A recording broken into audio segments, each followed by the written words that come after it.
Hi, it's Tom here to talk to you about the third part in the Bill Adam routine that we do after the Clark 1 exercise that Ruben showed you the other day. Just another quick pointer and a bit of description about why we follow on with this exercise.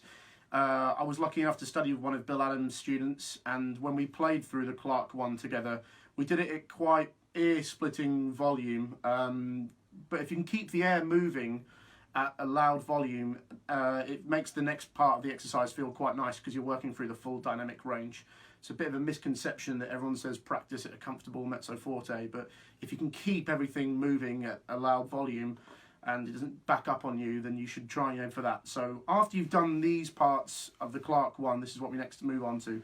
So I'll simulate the sort of volume that you might finish the Clark 1 doing.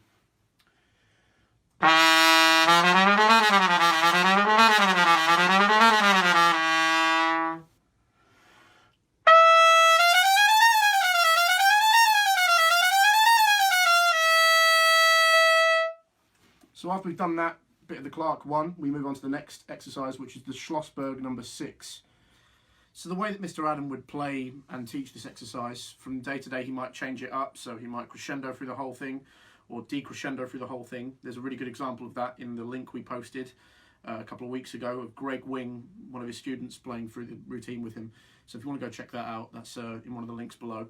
One of the ways we like to play it is to start off with a very quiet, breath-accented note.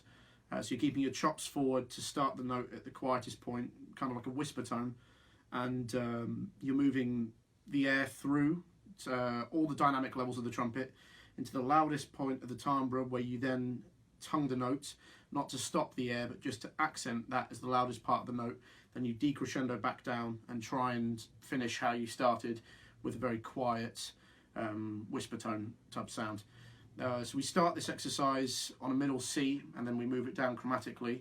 I'll do a couple now to just demonstrate.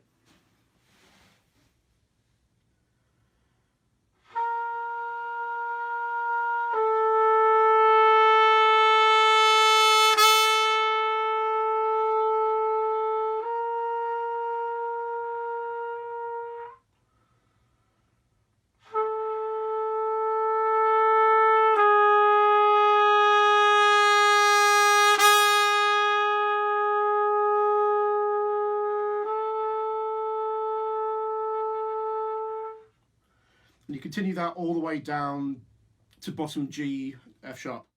So one point to particularly pay attention to in this exercise is on the decrescendo.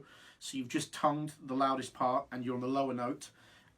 You want to make sure that you decrescendo that quite quickly to a piano type volume, so that when you're going back up to the next note, upper semitone, that you're really using the air to take you there rather than just like the volume you're playing at.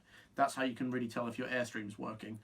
I really like this exercise. It gets everything feeling quite tingly on your chops, and everything kind of feels open, like a bit like before with the lead pipe, and you know, with the Clark 1. That's the big aim here, is to get everything feeling as open as possible with the sound. It's really applicable because it helps you kind of work on your tuning throughout every single volume on any given note. It's really great for things like forte piano crescendos, helps you keep it in tune when you're going through the dynamic levels, and it's just a really great exercise and leads on nicely from the Clark 1.